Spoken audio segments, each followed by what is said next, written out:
One quick thing, Sarah, should we tell people while we're slogging through cases that are super complicated that we haven't talked very much about before, that they need to hang with us because we're going to talk about the wild Georgia grand juror and the Murdaugh murder case by the end of this? That's fair. Yes. Yeah. Hang on, guys. Hang on. Hang on. Hang on.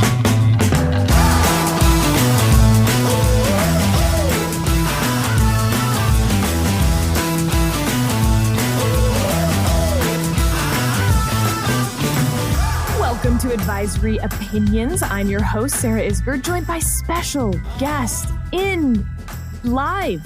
It's David French, y'all.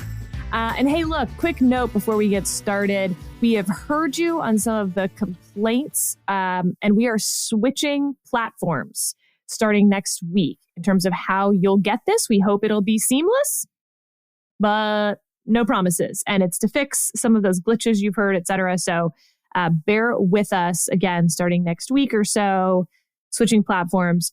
Hopefully you won't notice a thing. It'll all just be totally the same. Today, we have so much more Supreme Court stuff in this part 2 episode, including some new stuff that wasn't even around in last week's episode that we're going to start with. But we had tons of opinions that we didn't get to last week, David. And I love opinion hand-downs because none of them are the hit parade cases, unless you count escheatment as hit parade, which I know we kind of do, but most people don't. No. And yet, super interesting. There's something for everyone. And some of these cases I just highly recommend for the law students out there, but we'll get to those. We've also got a dissent from denial of cert that we're going to talk about. And we're going to start with a new statement on the denial of cert from Justice Gorsuch and dissent from denial of cert from Justice Thomas in a case David will introduce us to. And with whatever time we have remaining, we got plenty of other stuff we need to get through. And our next episode, part 3 of this little catch-up game, will be at the University of Kentucky Law School this week, which we're so excited about. Go Cats. Live with audience episode for the next one. All right, David, do you want to introduce us to this case? It's an Establishment Clause case. It's a lemon case. Yes. It's all the things, and it was denied cert. Yes. So this case is interesting for a reason I'll describe in mere seconds. It's called City of Ocala, Florida versus Rojas. And essentially what this is about is a prayer vigil. It's about a prayer vigil that was hosted in part by a city, by a police department that included chaplains from the police department. And essentially the question is, the underlying question of the case is, did a prayer vigil violate the Establishment Clause? But that's not what we're going to talk about. But I'll just read from the beginning a bit to give you some of the factual background, and then we'll talk about what is interesting about this. So this is from Justice Gorsuch, a statement respecting the denial of certiorari. It says, faced with tragedy, the city of Ocala, Florida, searched for ways to bring the community together. After a shooting spree left several children injured, police appealed to community leaders for help. A local NAACP official suggested to the chief of police that he contact religious leaders to facilitate conversations between residents and law enforcement. A local minister, in turn, proposed holding a prayer vigil for the victims. The chief agreed to organize the event, and police chaplains participated in it. I like this next sentence, Sarah. But instead of unity, litigation followed. 'Twas always thus. That could be a one-sentence description of much of our political environment for the last 20 years. Instead of unity, litigation followed. Several atheists who chose to attend the event sued the city, alleging that the event's religious themes violated the First Amendment's Establishment Clause. So first, the district court granted summary judgment in their favor that it did violate the Establishment Clause. It says the court reasoned that individuals enjoy Article 3 standing to contest religious speech they find offensive, and that the vigil violated the Establishment Clause under the terms of a case called Lemon v. Kurtzman we've talked about. On appeal, the 11th Circuit agreed that at least one of the plaintiffs had standing to sue, noting that she had direct contact with prayer she found offensive. It didn't matter that the plaintiff went to the vigil knowing that she would be offended. What mattered was that the prayers reached her ears. Still, the 11th Circuit vacated the district court's decision on the merits, remanding the case for reconsideration in light of this court's intervening decision in Kennedy v. Bremerton School District. That's a case we talked a lot about involving the praying coach. This was the case that articulated quite clearly that the Lemon test, Lemon v. Kurtzman, was no longer good law. Now, what's interesting about this dissent from denial of cert? Statement from denial of cert. Statement regarding denial of cert, yes. As in, Gorsuch agrees that they should have denied cert.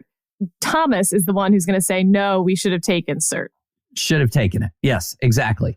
So the question here involves something called offended observer standing. Okay, so we've had a lot of conversations about standing. What is offended observer standing? An offended observer standing is a doctrine that has allowed, in the lower courts at least, individuals who are offended by a public display of religion. And when I say public display of religion, I don't mean a private individual publicly displaying their religion. I mean a public entity displaying, say, for example, a religious symbol, or a public entity permitting or participating in a prayer service, such as here, that for many years, if you were a plaintiff, you could actually go into court and claim and have your establishment clause claim heard on the basis that you were offended by the display of religion without showing any other underlying harm. Just seeing the cross or hearing the prayer was offensive to you, and that granted you standing. And this has, Sarah, long been an outlier in standing law, because as a general matter, the fact that I'm offended without any other evidence of harm doesn't give me the ability to get in court. So if you're a public official, for example, and you're a Republican and I'm a Democrat, and you say those Democrats are demonic instruments. No, let's not use demonic because that has religious connotations. Let's say those Democrats or those Republicans are evil or whatever. Even if I'm on the opposite side of you and I'm really offended by your insult, the mere fact that I'm offended doesn't give me the ability to get into court to challenge your statements. But in the Establishment Clause context, the fact that I might see a cross or a nativity scene or hear a prayer has been enough to get you into court. And so this is what was initially before the court, was this very notion of offended observer standing. And the court said, nope, not going to hear it right now. The lower courts are going to reevaluate this entire case under Kennedy v. Bremerton. So we don't have to deal with that right now. And Gorsuch was saying, at some point, we're going to have to deal with it. And Thomas was saying, we should have dealt with it now when it comes to offended observer standing. So here's my question. And I agree with you. And we've talked about this. Standing is a mess at the Supreme Court right now. It's a mess. It depends on what merits doctrine you're actually challenging in terms of then what the standing is, which is backward, right? Standing is how you have to get into court in the first place. It shouldn't be particularly relevant in that sense, whether it's an Establishment Clause case or a Spending Clause case. You should either, have this particularized harm or not. And in that sense, the offended observer standing has always seemed strange because it seems like a lower bar than, for instance, taxpayer standing. At least taxpayers can point to something, albeit very, very small, that yes, your money was spent on something that you think violates the law.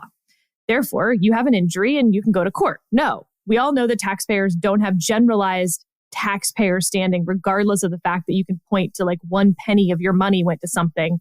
And therefore, you get into court to be able to challenge why it might be unlawful. This is the whole student loan case problem. Yes. And so in that sense, offended observer status seems like an even lower bar.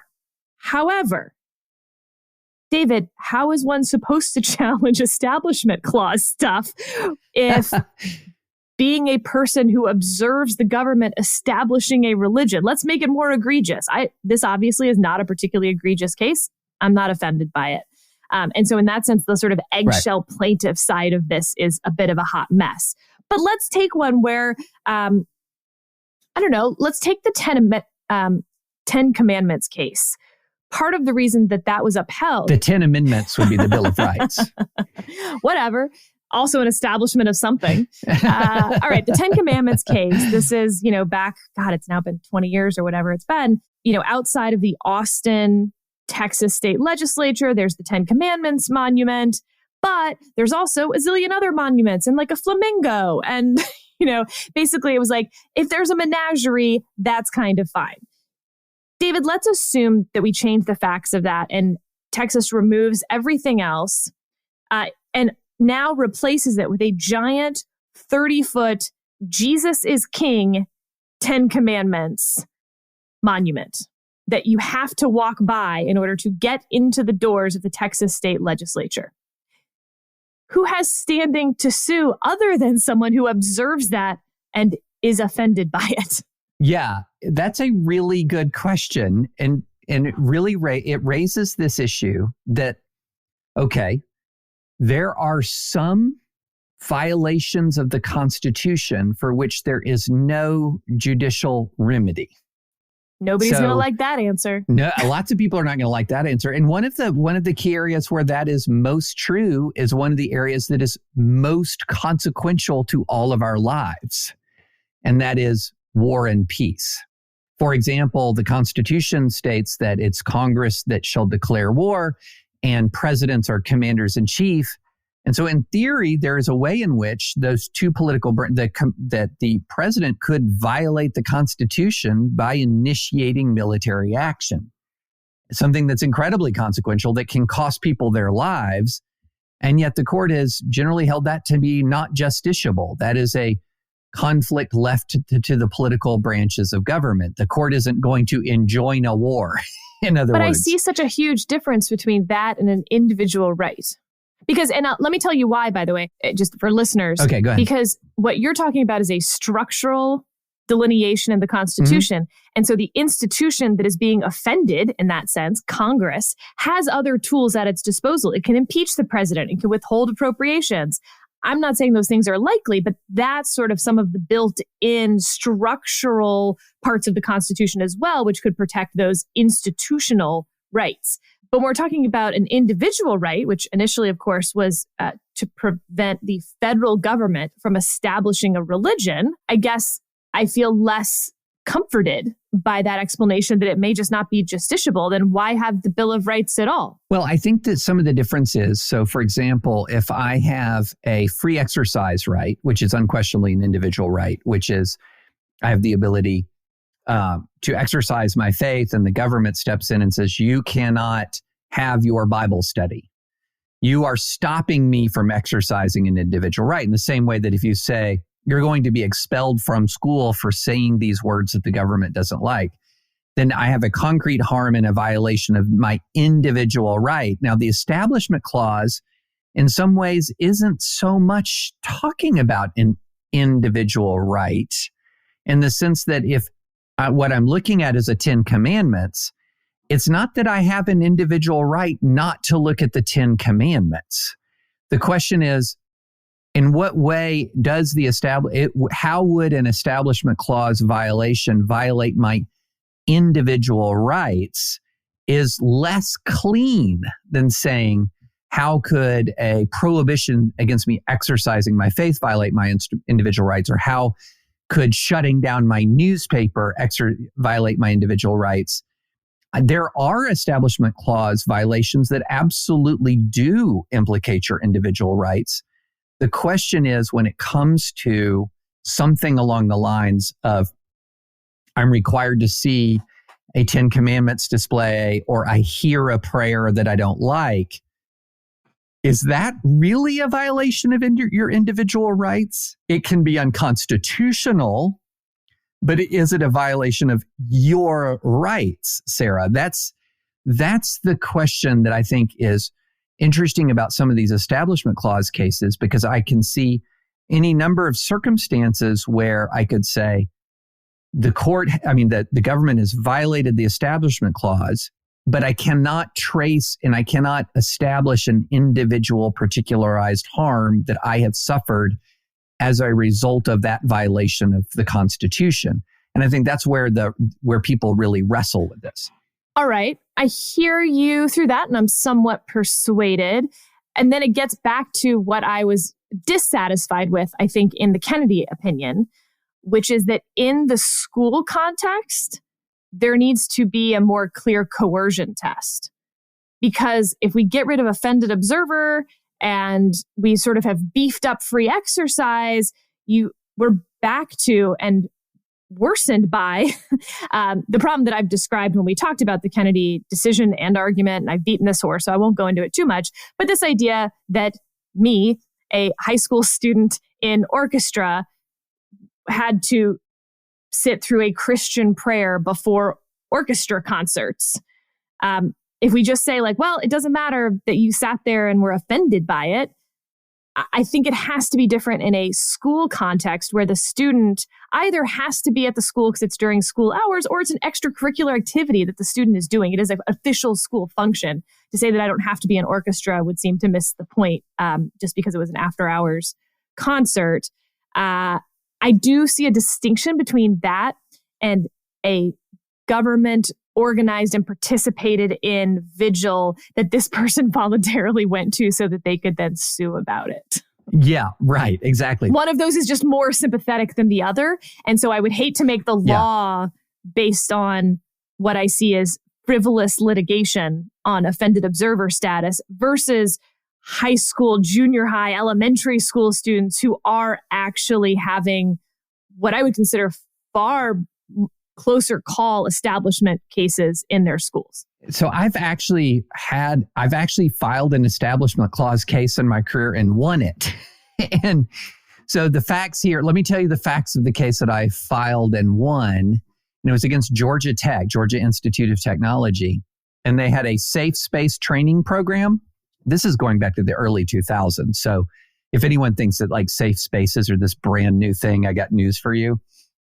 It's amazing how many people think that nothing bad happened before Twitter. But the safe space training program had a curriculum on religion and different religious organizations. And the training materials very clearly, and these were training materials that were aimed at students, for example, strongly preferred religious traditions that were more affirming of LGBT sexuality than those that were not. And so the shorthand of this would be Georgia Tech's official position that it was teaching students was it's better to be Buddhist than Baptist, right? So you had actual instruction from the state preferring one denomination over another, that this is what the state was actually teaching students. And in that case, there wasn't offended observer standing. The problem wasn't, well, I'm offended by this teaching. The issue was much more closely related to the coercion test that you're talking about. And I think that's you're hitting on something really important. What is the distinction between I just don't like what I see versus this is what the state is actually telling me is true to the exclusion of other traditions, and I'm a captive audience. And so that's where I see the individual right aspect of it coming in more clearly to view. So fun news for everyone.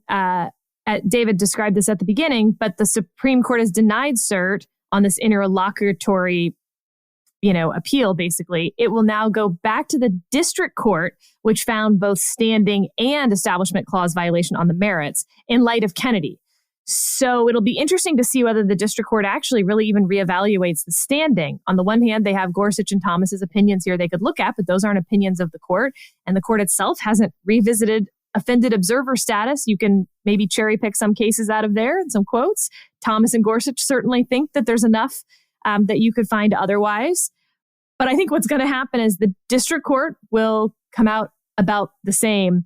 It's the 11th Circuit that will be interesting. And then as Gorsuch says, if this comes back up and they found standing, then by all means, we'll take the case. On the other hand, if they find that there's no establishment clause violation, it's probably less likely that it goes up on just the standing question. You'd have to have the losing side want to appeal this to the Supreme Court, knowing that they're down 2 votes. It's possible, But David, I think this might be the last we see this case. Yes, I would agree with that. I don't think we're going to see this case at the Supreme Court again. And I don't know actually how many offended observer kinds of cases we're going to see at the Supreme Court at all now that Lemon is gone. Right. Because again, the standing question is only interesting if you're then finding Establishment Clause violations on the merits. That's what's going to get messy about this is we may never get back to the standing question because they're going to keep losing on the merits.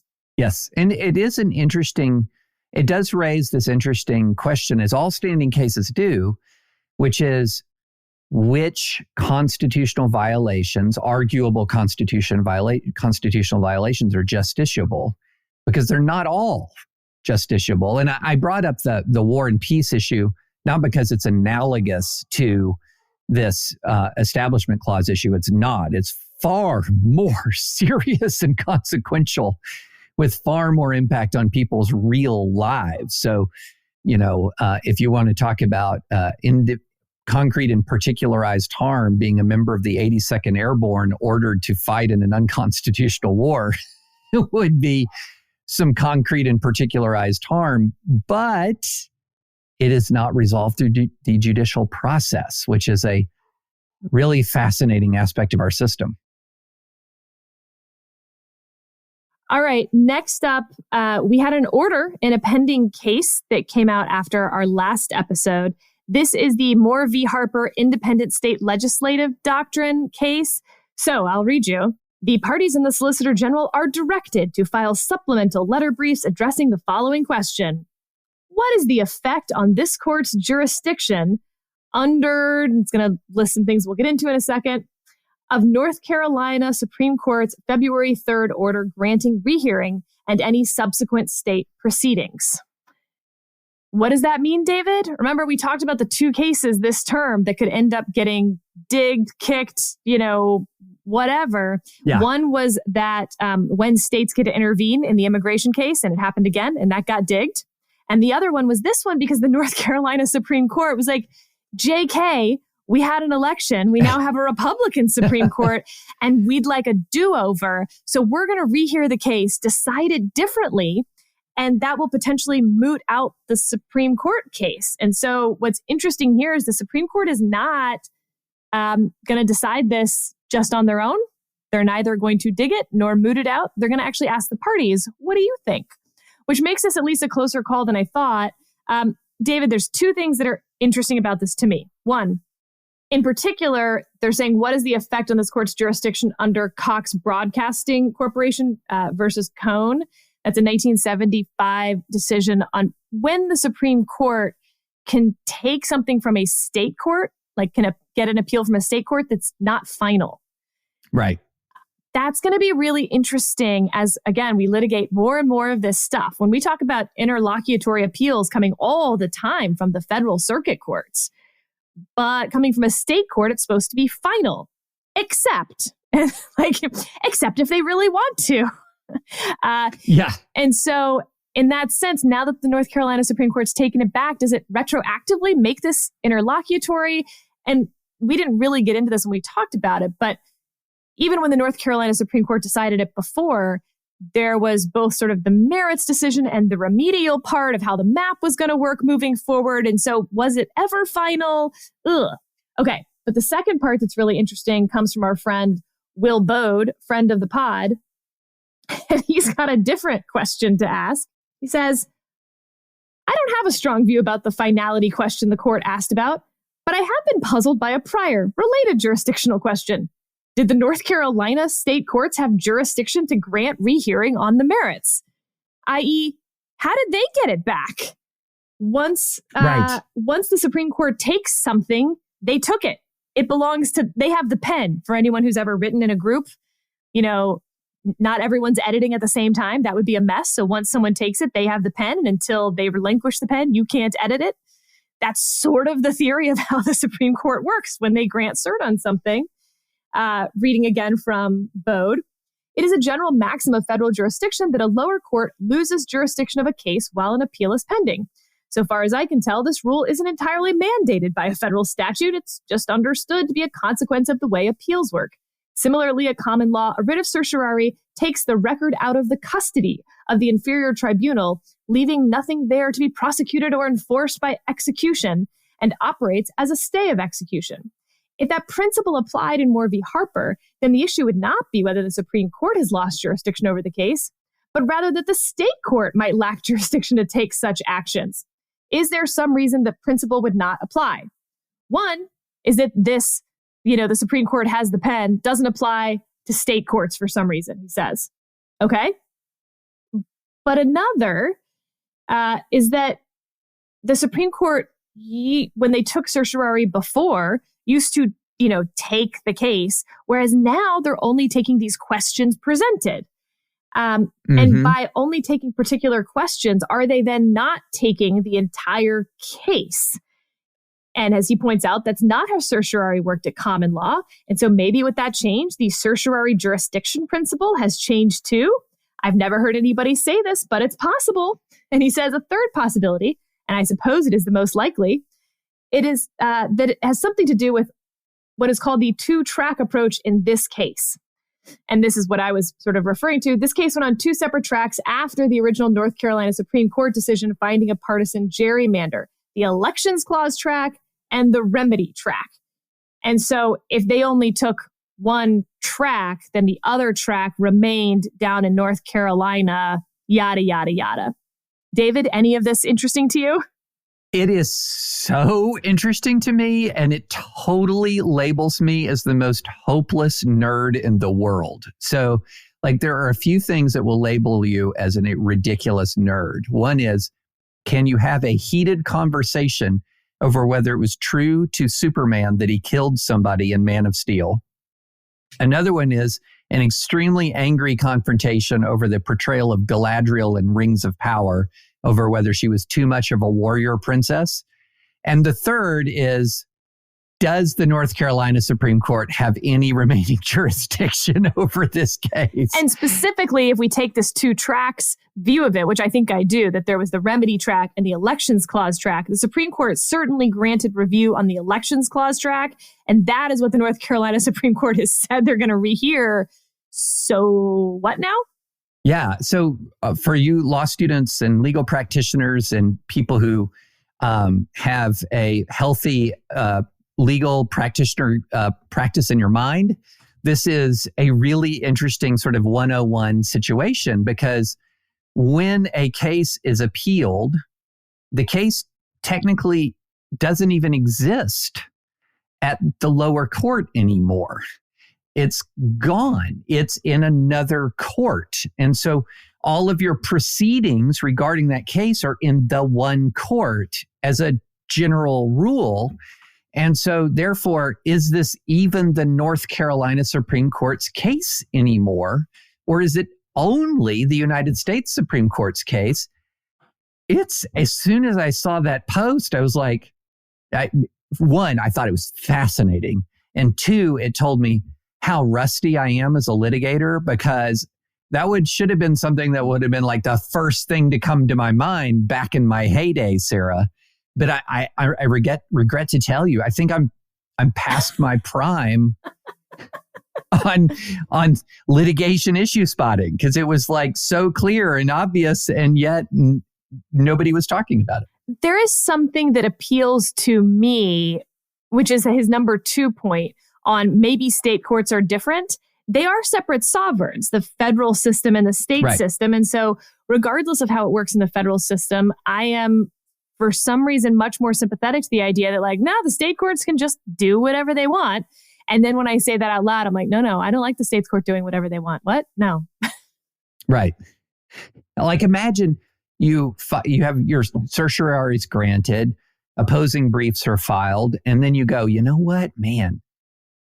The opposing side had some really good arguments. Let me go make a motion back at the lower court to see if they can reissue their opinion in a way that's going to respond to some of these glaring issues. No, that's just not the way this goes. It's very interesting, Sarah. It is very interesting. And I have no idea if the court is going to deal with the Will Bode point at all, but it is super interesting. All right. Now, It's opinion hand down. Yay! And the crowd goes wild. Goes wild. All right, we've got many cases to get through. And again, I've already warned you, none of these are the hit parade cases. I know that. You know that. And yet, as you probably know, if you've listened to this podcast last year, I get maybe more excited about these like more in the weed cases because I think they're more fun in a lot of ways. So let's get to it. All right, first up, we've got a Sotomayor opinion joined by Roberts and Kavanaugh with Kagan and Jackson. And then you've got Barrett, Thomas, Alito, and Gorsuch dissenting. Now, this case, David, in particular, to me, very interesting because we're going to see a few more lineups that kind of look like this in a variety of ways. And so it's causing me to reevaluate my 3-3-3 court. Remember, this is the idea that it's not a 6-3 conservative majority. It's more like a 3-3-3 court where you've got two axes. One is conservative to liberal and one is institutional to less institutionalist. And that Gorsuch, Alito, and Thomas were our no institutionalists. And that Kavanaugh and Roberts, clearly more institutionalist. And then Barrett, I said we didn't quite know, but based on sort of her first year, I was putting her in the more institutionalist camp. I think after we've seen now her on the court for a little bit, I'm starting to edge her over into the less institutionalist camp so that you would actually have something more like a 4-2-3 court, which isn't as quippy and in that sense deeply disappointing. David, the actual facts of this case are super complicated and not that necessary for us to go into, but let me try very briefly just to give people a flavor. So basically in a case called Simmons, the Supreme Court said that your rights were violated, your due process rights were violated if a trial court didn't let a defendant who's eligible for the death penalty tell the jury that a life sentence would be without parole. Then the Arizona Supreme Court kind of ignored that for a while. The Supreme Court summarily reversed in a case called Lynch. And then after that, this guy who was sentenced to death applies for post-conviction relief under a specific Arizona rule of criminal procedure that says that a defendant can bring a successive petition. You know, he's already appealed once and it's been denied, et cetera. He can bring another if, quote, there has been a significant change in the law that, if applicable to the defendant's case, would probably overturn the defendant's judgment or sentence. His argument was, well, look, the law maybe didn't change because the Supreme Court had already ruled before that you had to allow me to inform the jury that I would be there with life without parole. But the Arizona Supreme courts weren't actually enforcing that until Lynch. And so now Lynch has made it really clear, and that's the change. The Arizona Supreme Court said that Lynch was not a significant change in the law. It was instead verifying something that had already been the case, which put this poor guy in a real catch-22, right? So what the majority was saying was, nope, this was a significant change in the law. You have to let him file his petition again.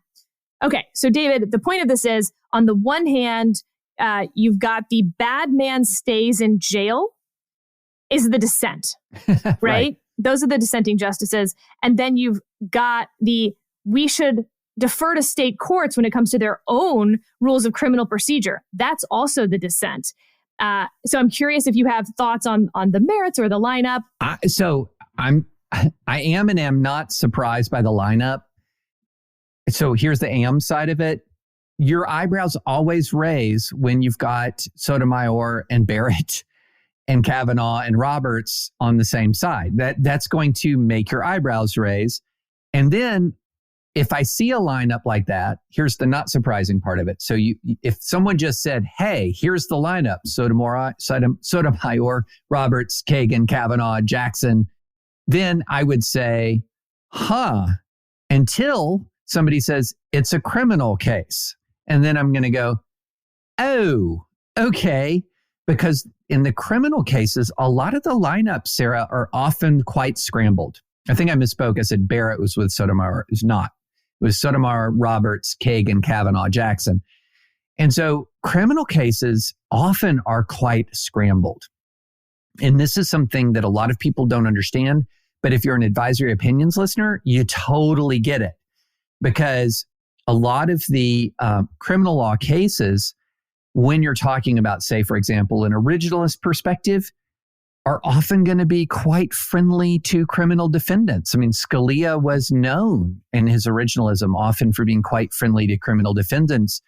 But death penalty cases criminal cases generally often have surprising lineups. And so that means what you have to do is scratch beneath the surface and sort of figure out, okay, why is this ideologically all up in the air? And with criminal cases, you often have to get deep into the weeds to realize how these criminal cases play on each judge's jurisprudence.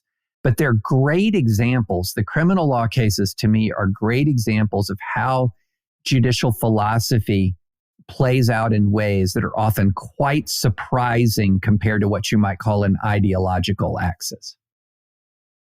Yeah, David, I mean, the facts of this case are kind of messy, and I'm actually really sympathetic to the dissent as Barrett's describing why the state court interpreting its own rule was probably more correct in interpreting its rule. However, from a how to make the world make sense and fair and due process, the majority certainly has, I mean, it's a true catch-22, like in the original book sense, where the only way to get out of flying the plane is to be crazy. But if you say you're crazy, then you're not crazy because it's the only, it proves you're sane not to want to fly the plane. That's a little bit what this, getting caught between these two precedents from the Supreme Court was if you were an Arizona death penalty guy. All right, next up, David's favorite case, the Bank Secrecy Act case, Bittner versus United States. This is kind of cool because it was about when you don't file your report about your foreign bank accounts. Are you punished? An inadvertent not filer, by the way. Right. Non-willful failure to file your report under the Bank Secrecy Act. Are you fined per report that you failed to file? 1 report per year? Or are you fined per account that you failed to put into a report under the Bank Secrecy Act, which could be sort of infinite? It's $10,000 per violation. Is the violation the report or the secret bank account? And another interesting lineup, this is Gorsuch. Okay, so it's Gorsuch joined by Jackson in full. Right. And then also joining Gorsuch for most of the opinion, the vast majority of it, is Roberts, Alito, and Kavanaugh. They're going to join for all the parts except part 2C, which is going to be the lenity part, which is sort of the sexy part to me. Yep. And then you've got Barrett in dissent with Thomas, Sotomayor, and Kagan. So you've divided the liberals, you've divided the conservatives. David thinks this case is not as cool as I do. But I thought it was pretty cool. So Gorsuch is going to say, nope, it's per report. So if you fail to file for 5 years and it's $10,000 per violation, you owe $50,000. And it doesn't matter that you failed to report 10 bank accounts per year for each of those years, which would 10 up your violation if the failure was per bank account and not per report. Barrett in dissent is going to say, yeah, but the text and the statute as a whole actually makes it per bank account. And then in the part that only Gorsuch and Jackson are going to side on is the rule of lenity. That, okay, Gorsuch says to the dissent, if you're not sure, fair enough. But then the tie goes to the criminal defendant in this case. David, wild lineup. And we're going to, people often ask, like, the liberals always vote in lockstep and it's the conservatives who, are actually free thinkers. I want to challenge people on that. That's just not true. As you can see here, the liberals didn't line up altogether. But the reason that you don't think about them as much is because they rarely change the outcome of an opinion when a liberal justice peels off. And that's not true for the conservative justices when you are thinking about it in that way. And so that's why we're often focusing on the conservative justices peeling off one way or another, because it changes the outcome of the case in a way that this rarely does. But again, this one's pretty cool. Yep. Yeah, it is. And I'm not going to spend much time on the overall merits of the Bank Secrecy Act case because let me just go ahead because and it's too sexy. Yeah, well, and also just can I go ahead and give the malpractice alert if I just try to do that? Like this is not my area. But here's what was interesting to me, and this is where Gorsuch and Jackson were in the mind meld, because the majority, the 5 justices in the majority, were all together on everything except Section 2C. And only Gorsuch and Jackson were together on 2C. So immediately when I read something like that in the lineup, I'm like, the first thing I'm reading is 2C, because that's the really interesting part. And this goes to something that we've talked about before, the rule of lenity. Okay, so here's how 2C begins. To the extent doubt persists at this point about the best reading of the BSA, Bank Secrecy Act, a venerable principle supplies a way to resolve it. Under the rule of lenity, this court has long held statutes imposing penalties are to be construed strictly against the government and in favor of individuals. Following that rule here would requires us to favor a per report approach that would restrain BSA penalties over a per account theory that would greatly enhance them. I thought this was really good, Sarah, and I want to see more rule of lenity. And the reason why I want to see more rule of lenity is it flips back to the legislature in a way that I really like what this court has done on a number of fronts, which is to say, do your freaking job. Okay, if you want to deprive people of property or liberty, then you better precisely outline what is prohibited behavior. And if you don't precisely outline what is prohibited behavior, we're going to give you no slack. You get no slack for you. And I like that. I thought that was the most interesting part of the opinion. And my only regret is 2 of 9 joined it. Gorsuch, definitely a fan of rule of lenity. We've seen that before. It's going to come up again in that bump stocks case. Remember, the Fifth Circuit leans on the rule of lenity there in what will almost certainly go up for certiorari here in the next few months.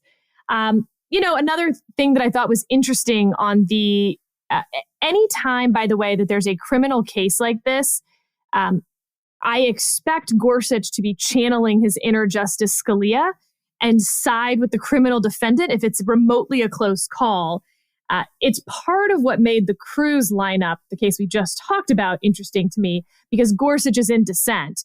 And that's why I mentioned, sure, bad man stays in jail, but there's also a lot of deference to state courts in that dissent as well, that they should be able to say what their own rules of criminal procedure mean.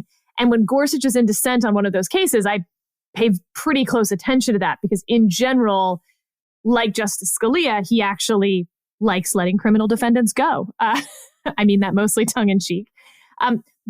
But what I also found interesting on the bad man stays in jail version of this in the dissent with Sotomayor and Kagan is this is a white collar crime. Mm-hmm. And I do wonder if that changed some of the lineup here, because I'm surprised to see Sotomayor and Kagan not being somewhat moved by the rule of lenity idea. And just to make this, and again, as David said, I mean, malpractice warning in terms of like, we are not Bank Secrecy Act experts, as you may know. But for instance, for the non-willful violation, it's $10,000 per violation. And we're arguing what the violation is. Is it the report or the number of accounts per report? If it's a willful violation, though, a maximum penalty of either $100,000 or 50% of the balance in the account at the time of the violation, whichever is greater. So if you're playing this game at home, you could end up paying a lot more money if you failed to file your report for 5 years, but had a whole lot of foreign bank accounts and inadvertently failed to do it, But if you then raise your hand or like, no, I meant to do it, but you don't have much money in each of those accounts, you're better off. That makes no sense. In our system, we punish people who mean to break the law more than we punish people who don't mean to break the law. And in the end, that's where I was won over by the majority, even though I thought Barrett and dissent had many good arguments. David, can we do some bankruptcy up next, just to see if anyone's still listening to this podcast? Why, Sarah? Why do you want to destroy our entire audience in Martin Werfer v. Buckley. Okay, I like this case, and I'll tell you why. Because you know what? It's actually sexy. Like, it's literally sexy. So this is Barrett with a unanimous opinion, and the case is about what happens when you pick the wrong boyfriend. So, Kate was dating David, and they decided to flip a house together. So they purchased this house. They decide to flip it. They're business partners and lovers. And David is in charge of the house flipping. David does a terrible job. They then sell the house at a profit. And it turns out that the house is basically falling apart for our purposes. So the purchaser of the house sues them for, fraud and all the other things. They file bankruptcy because they don't have the $200,000 in damages that they're sued for. Now, most things are dischargeable in bankruptcy because this, by the way, David, is the philosophy behind bankruptcy, right? You don't want people to be in debtor's prison at some point. And so bankruptcy is there so you can have a fresh start. Your creditors get everything that they can, and we wipe the slate clean, and you go about your life. Now, you're a bankrupt, you filed bankruptcy, and so that may affect your ability to get loans and things like that down the road, but you don't have any more debt, except if you're a fraudster. Now, everyone agrees that David is the one who committed the fraud, but Kate was his business partner because she's bad at picking men. And the question is, can she discharge that debt in bankruptcy, even if David can't? And the answer from the unanimous court was, sorry, Kate, no. Rule 523A2A bars the discharge of, quote, any debt for money to the extent obtained by false pretenses, a false representation, or actual fraud. Barrett, writing for the court, says, that this is written in passive voice. It turns on how the money was obtained, not who committed the fraud to obtain it. So it's actually about the creditor, if you will, not the debtor who has filed for bankruptcy. Kate owes a lot of money. So does David. Exciting. David hasn't even been listening to me. David's been like watching Netflix. No, false. I'm just arranging my tabs for the main event. Fine. All right. I know everyone's excited for escheatment, but actually I think this Helix case is going to get you more worked up. So we're going to do it first. This was a Kagan opinion, and it was a little bit feisty. And you know what? It was feisty at the lower court too. So this is Kagan, joined by Roberts, Thomas, Sotomayor, Barrett, Jackson. Whoa. So just again, I'll put them in an order. It's, Kagan, Sotomayor, and Jackson with Roberts, Thomas, and Barrett. And then the dissent, Gorsuch files a dissenting opinion that we'll get to because it's sort of it was a spicy Gorsuch dissent. Whew. And then a Kavanaugh dissent on the merits, if you will, with Alito. What in the world lineup is this, David? What could this topic possibly be, you're wondering? Oh, gosh. Please tell us. Okay, everyone. Again, for the three of you who are now listening. Yes. Three? You mean somebody else besides the two of us? Husband of the pod just walked through, so maybe he's still listening. Okay. Yes, this is the Fair Labor Standards Act of 1938, but I just put my head on the desk for those who are not. Well, nobody's David, watching. Yes, David, this is dinner table conversation. It really is. This is going to get you going. Just wait for it. Okay, So the question is whether you're owed overtime, whether you're a salaried employee just because you make a bunch of money. So, and by the way, this is the case, if you remember back in the Fifth Circuit, where Judges Ho and Jones went at each other, where Jones accuses Ho of not being a textualist. It got feisty at the Fifth Circuit. Wow. And for those keeping score, then Judge Ho is going to win here at the court. And that means Kavanaugh is on the side of Jones. So, okay. So, as I said, sure, it's Fair Labor Standards Act. But, all right, so here are the rules for overtime. You generally speaking get overtime when you work more than 40 hours a week. But then, of course, there's carve-outs. If you work in a bona fide executive, administrative, or professional capacity, as those terms are defined, and you are a bona fide executive exempt from overtime if you are paid on a salary basis. So this guy, Michael Hewitt, worked for Helix Energy Solutions on an offshore oil rig. And he reported to the captain. He oversaw various aspects of the rig's operations and supervised 12 to 14 workers. He worked about 12 hours a day, 7 days a week, so 84 hours a week during a 28-day hitch.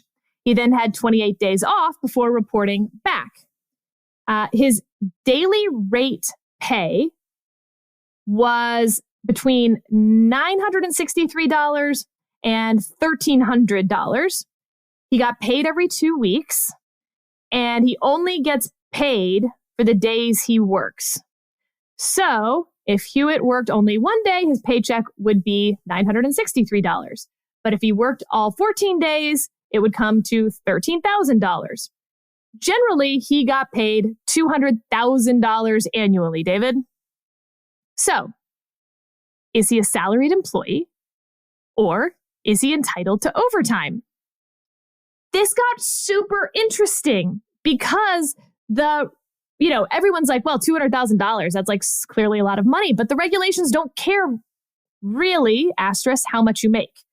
It's about whether you're paid on a daily basis or a weekly basis or a yearly basis, etc. And they're saying, look, he's clearly paid on a daily basis and he has a daily rate, so he's entitled to overtime.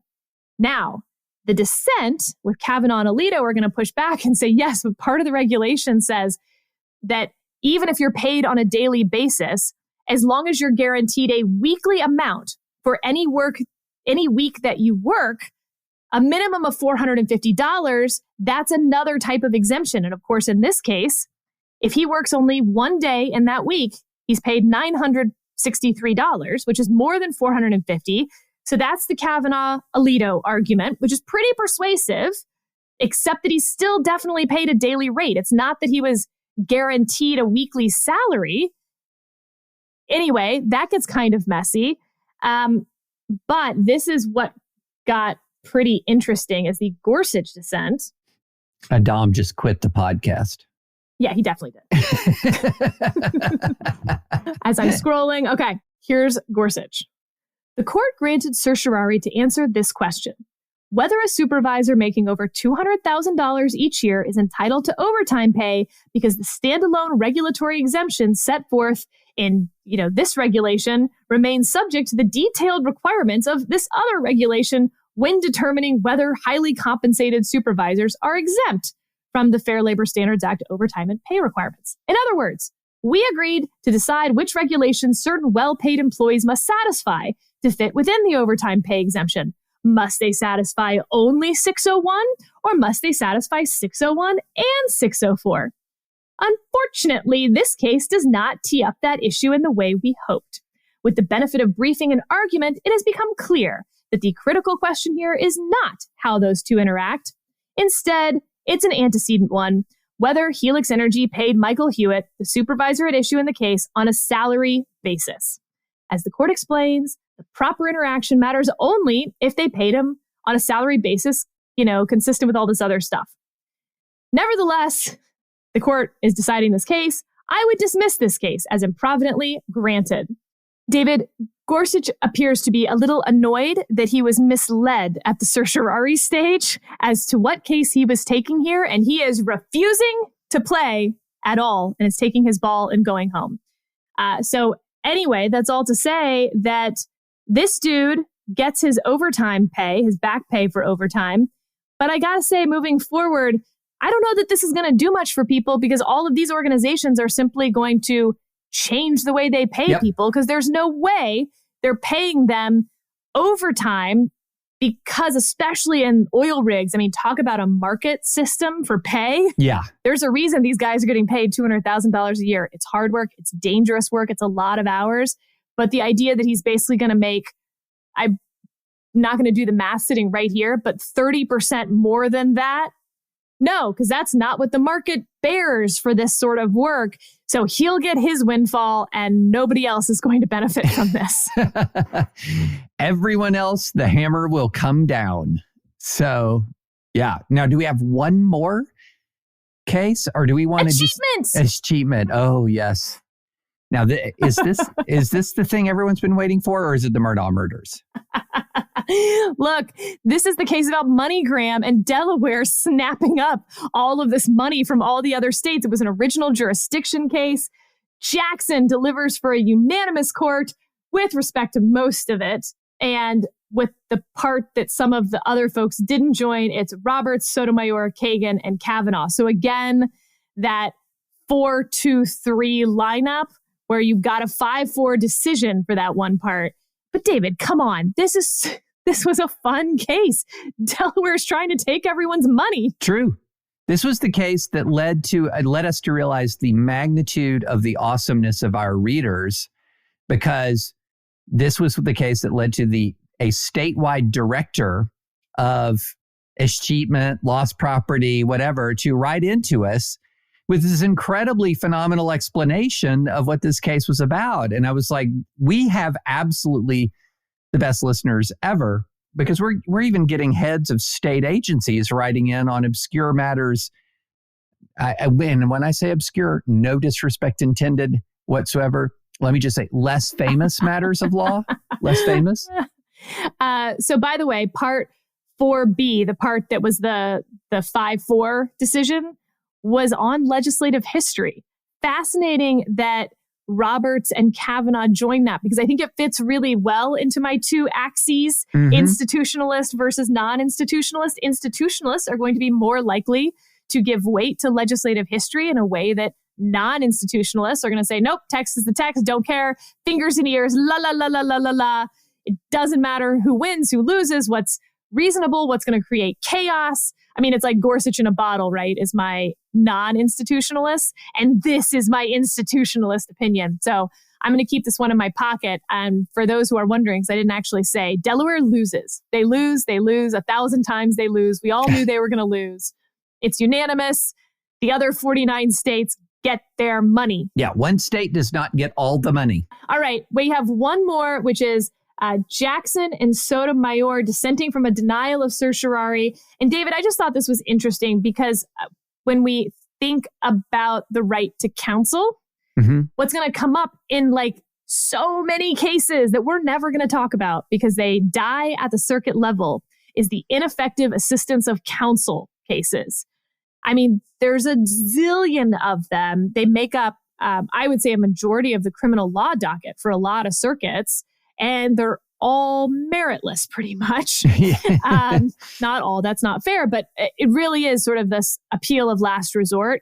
My lawyer was bad, and if I'd had a better lawyer, I wouldn't have lost. And the problem is, they're probably right in a lot of cases. But to meet that ineffective assistance of counsel bar, it's just incredibly high. I mean, we've seen the cases before, right? If there's any strategic reason that a lawyer might have done or not done something, then it's not ineffective.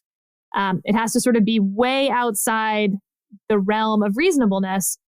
So this case is fun because it's about within plea bargains. Again, something that we don't get to a lot because, the vast majority of criminal cases are going to plead out. And then it's really hard to argue that you had ineffective assistance of counsel. And so in this case, which is the 11th Circuit, they say that basically you can't have ineffective assistance of counsel when it comes to a plea deal if you were never offered the plea. And here you have Jackson and Sotomayor saying that shouldn't be a bright line rule because, and I was like, what are you guys talking about? If they didn't even make a plea offer, how could you possibly have had ineffective assistance of counsel? Except the facts of this case are that this dude's 5 co-defendants all got plea deals with respect to the exact same series of armed robberies. And while Davis, our dude for this case, was 18 or 19 years old at the time of the crimes, he received a sentence of approximately 160 years of imprisonment after his attorney took him to trial. All of the co-defendants received sentences of less than 40 years of imprisonment due to a plea agreement that enabled the district court to impose a sentence below the mandatory minimum. The district court's statements at sentencing were also noteworthy. The judge specifically asserted that while he thought the appropriate sentence for David was 40 years, he was bound by the consecutive mandatory minimums. I was kind of persuaded by this, David, that perhaps having a bright line rule about ineffective assistance of counsel at the plea bargaining stage is unhelpful when the facts are exactly the worst case scenario facts. Right. 6 guys commit the crime. 5 have lawyers that get them a plea deal. The 6th guy's lawyer never calls, never gets a plea offer. And therefore, by the circuit precedent, he can't argue ineffective assistance of counsel. Woof. Yeah. So he gets 20 years more. That's terrible representation. And I guess the question is, when is terrible representation a constitutional ineffective assistance of counsel violation? Because we're not in a situation where everyone is entitled to excellence, because excellence is relatively rare. When does incompetence become a violation of your constitutional rights? There's a fascinating underlying question here. And it seems as in an arena where representation and types of representation are almost infinitely varied in the way that lawyers approach cases and the kinds of strategic decisions that are made, that it lends itself to, lest you're second guessing lawyers every second of the day, it's going to lend itself to some bright line rules. But then the bright line rules are not going to capture every kind of grotesque incompetence. Yikes. And I'm not saying this guy gets off or that he has an effective assistance of counsel. Right. I would need a zillion more facts. But I was persuaded that the bright line rule is over-inclusive in this case. That I want to know now, is there a reason the lawyer didn't pick up the phone to see if there was a plea deal to be had? Did he know about the plea deal for the other defendants, etc.? And honestly, the answer very easily could be, yeah, we knew all of that and decided to take our chances at trial and we lost. Yep, then it's not an effective assistance of counsel. That's a strategic decision. No problem. Yeah, exactly. Took a risk didn't pay off. That's not an effective assistance of counsel. Yeah. Although this gets to a whole other thing on the trial penalty, right? Should you be penalized basically for going to trial when you were offered a plea deal and turned it down? Because the reason that, I forget what the number is now, 97% of criminal cases get pled out is because the plea deal is nearly coercive at some points. Right. And there is a penalty. There's not supposed to be. But as you saw in this case, right, he went to trial and lost, so he was subject to mandatory minimums that got him 60 years. The plea deal would have knocked down some of what created the mandatory minimums, thereby he would have gotten 40 years. That is a trial penalty. I don't know how you fix it, but it's a real problem right now in our system. And if we got rid of it and said no more plea deals, we wouldn't have a criminal justice system because we do not have the capacity to take those other 97% of cases to trial. Yeah. I mean, the real issue with the coercive plea bargaining is it literally makes it rational at times for an innocent person to plead guilty. For sure. Yeah. Yeah. Which is a terrifying thing, that you have a system that says an innocent person would be better served spending time in prison and acknowledging a crime they didn't commit than by contesting the crime. And I'm not saying that happens very much. It does not happen as an absolute percentage of cases very much, but it is still, that is a problem. Yeah. I mean, look, you talk to defense attorneys or prosecutors, they're going to tell you the vast majority of the cases, it's not guilt or innocence. It's how much guilt, if you will. If they went to trial, would they get that charge knocked down? The jury would find them not guilty on that one, but guilty on that one, et cetera. And it gets really messy. It's really disheartening, I know, for a lot of defense attorneys. And frankly, I think it's disheartening for a lot of prosecutors everyone went into this to do trials and to wear white hats for their side. It's hard, I think, to feel at the end of the day that you're the white hat in a system like this. But thank you to all the prosecutors and defense attorneys out there, especially the federal public defenders and state public defenders who do this work. You're doing God's work. Thank you. We appreciate you. Speaking of criminal trials, David. Oh, goodness. The Murdaugh murders? Murdaugh murders, yes. Yeah, so he is found guilty 2 consecutive life sentences for killing his wife and son, 22-year-old son. But you sent me a op-ed.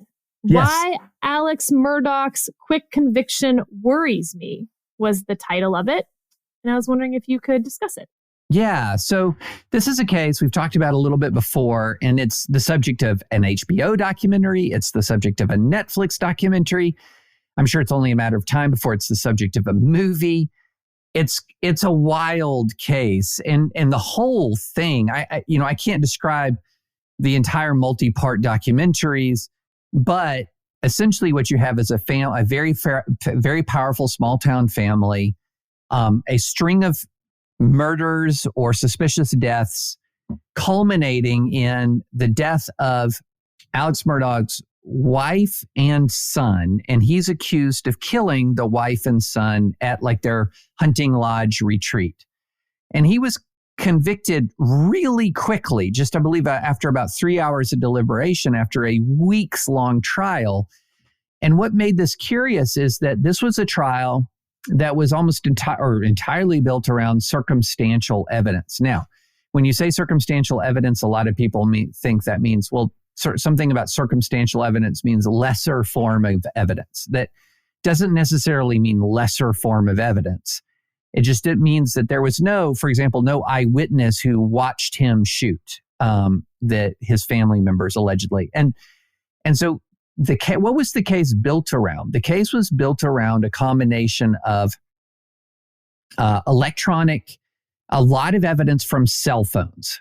So specifically location and step counts. So where was Murdaugh at specific times? How many steps was he taking? Did it match with his accounts? Also, there was a Snapchat video that revealed that he was there at the scene of the crime at a time when he said he wasn't at the scene of the crime. And so there was a lot of evidence that cast doubt on his alibi or on his story. But still, at the end of the day, they don't have the murder weapons. They didn't have eyewitness accounts of the murder. And the motive, Sarah, to me, never made a ton of sense. Motive makes no sense. Motive makes no sense to me, which the motive was, his alleged motive was to kill his family members to distract attention from his financial crimes, when the financial crimes were highlighting his financial crimes were a big part of his trial.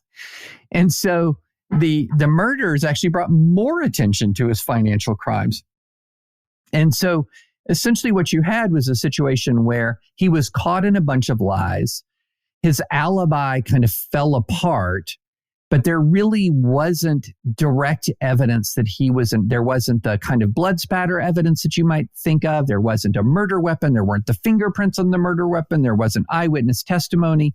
It was much more, all of the tech indicates he was there when they died.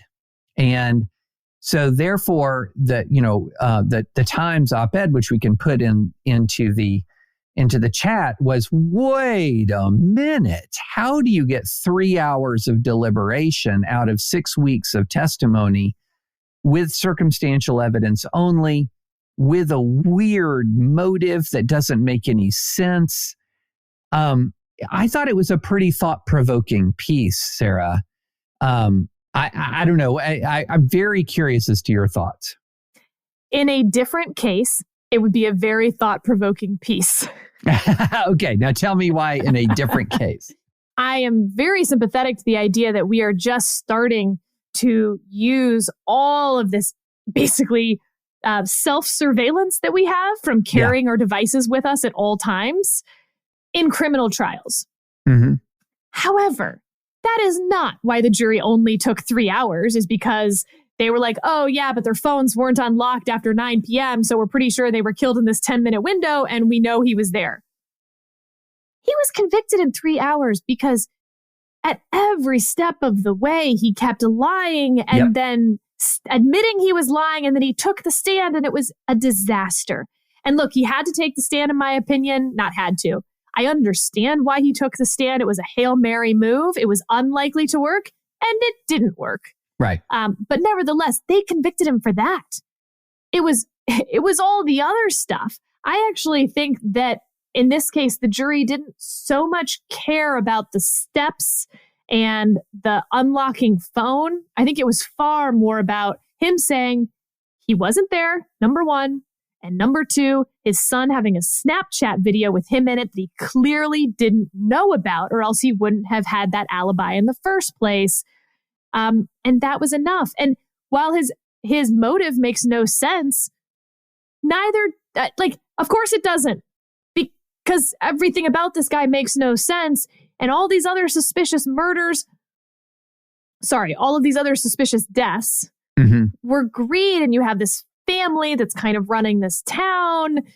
And so, look, it doesn't make sense, but one can imagine that you think, okay, I'm a rat who's been cornered. My financial crimes are about to come to life, and my life as I know it is going to crumble.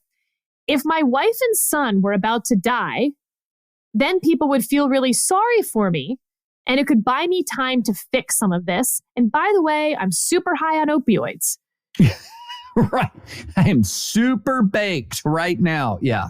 So sure, he didn't think through the fact that it would create more scrutiny on his finances.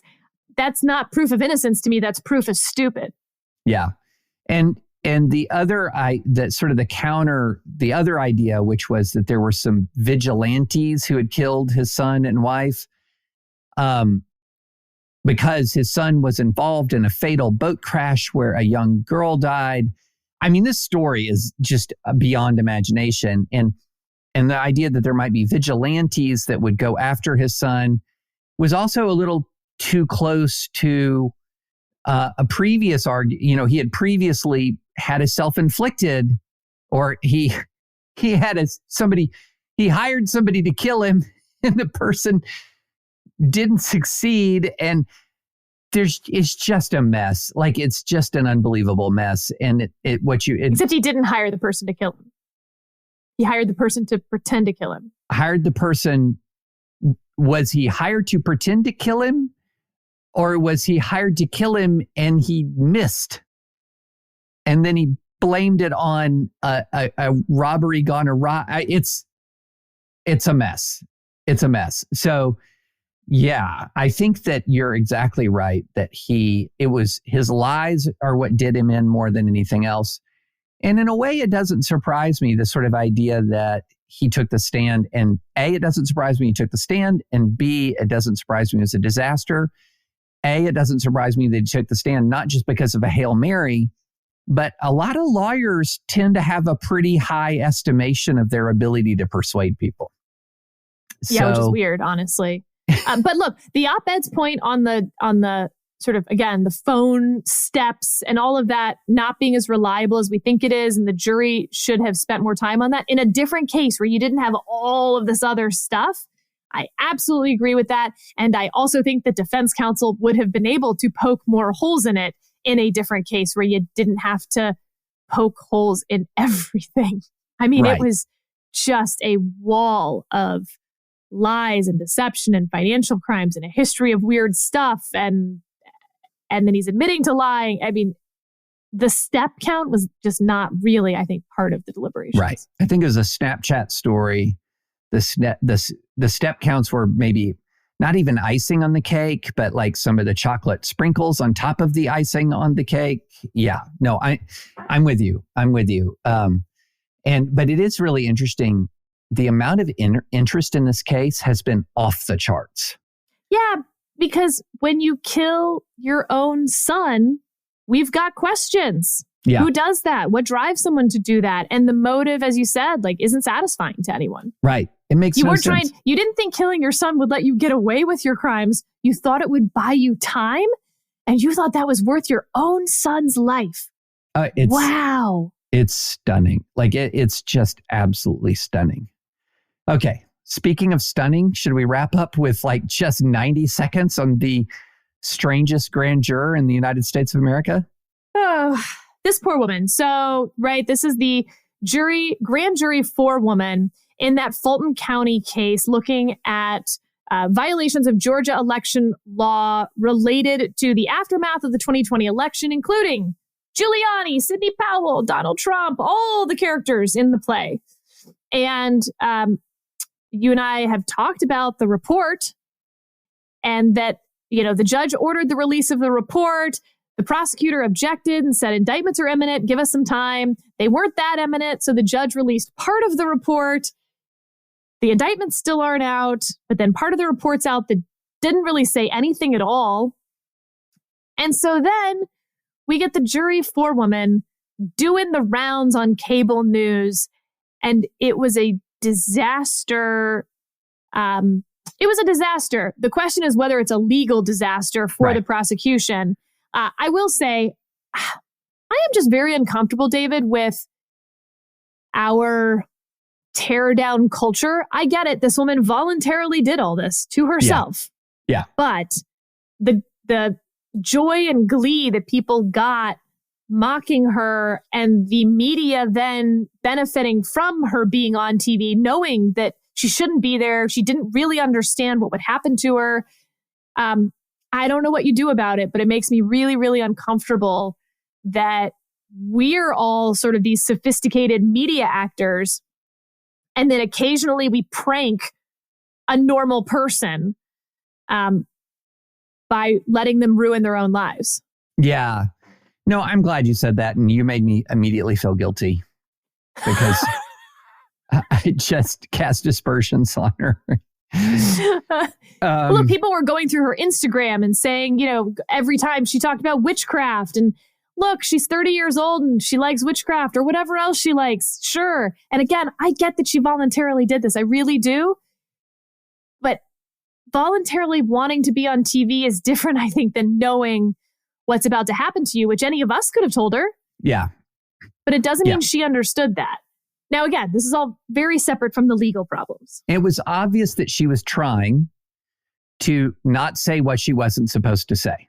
She went on TV and she tried not to say wrong things, but she should not have gone on TV. And so part of this is, and maybe this didn't cross anyone's mind to sort of say it will be an absolute disaster on every level if you seek out media attention. Do not seek out media attention. If you seek out media attention, it will not go well.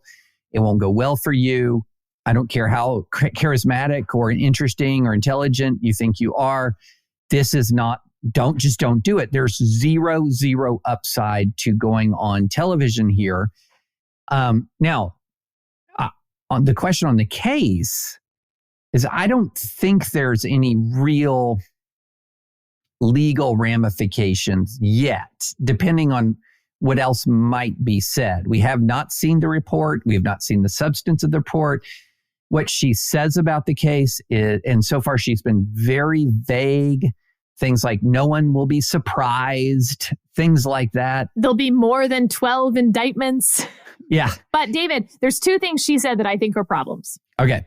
Yeah. I don't think at this point that they are catastrophic case-ending problems. But yes, you're right. Being super vague and giggly and dumb looking on TV and how excited you are to be there is bad for you, but it's not bad for the case. However, she talked about internal jury deliberations and in particular, other jurors, not her, reading news accounts. It's hard to pierce jury deliberations, even harder to pierce grand jury deliberations, but that's going to come pretty close to allowing defense counsel to do so potentially. Now, again, the difference between a jury and a grand jury here is going to be relevant because we're just talking about the very low bar to bring indictments. In theory, you could just have a different grand jury, bring the same indictments, keep moving forward. And the real thing, David, though, was her talking about the ice cream party that the prosecutor threw for them. Yeah. What? Yeah. Huh? Yeah. That could be a real problem. And again, what happens from here is that you just have to redo the grand jury potentially. Or, I mean, I guess in the biggest version of this, the prosecutor could get sanctioned for misconduct or something. But I think that's unlikely. This isn't like a criminal jury where you could actually have double jeopardy apply, for instance, in something like that. That's not what's going to happen here. But I think those were two big problems in her little media tour. I would agree with you on both counts. The only mitigating factor is the special grand jury can't actually issue indictments. So so then what's the actual remedy? Yeah. Right. So these are recommendations that the prosecutor is not required to follow in any way, shape, or form. The member of the grand jury who is saying there are multiple indictments, that all they mean is there's multiple recommendations, not that there are multiple indictments. And then we're going to ultimately see the report itself, and it's going to have evidence in it. It's going to have documents in it, likely, that provide some sort of roadmap. But yeah, this is a little bit different in that this is not a grand jury that is indicting anybody. It's a grand jury that's issuing recommendations, that's reviewed facts and issuing recommendations. But I agree with you. The ice cream party, yikes. Letting in, talking about some deliberations, yikes. Going on television at all, yikes. And it just goes back to, goodness, Donald Trump has been, in many ways, quite fortunate. At every turn. Some of the people who've been arrayed in either against him or investigating him, it's been remarkable. Michael Avenatti, anyone? Oh my gosh. I mean, yeah, exactly. All right. With that, in our long pod, we got through most. We still have several circuit opinions that we will talk about at the University of Kentucky Law School next episode. And again, next week we'll be switching platforms. So hopefully you won't even notice, but just in case you do, please don't send us 1,000 emails about the glitches. Adam is all over it. And Adam, our most patient producer, we don't thank him enough or recognize how miserable we are in doing this pod. Thank you, Adam.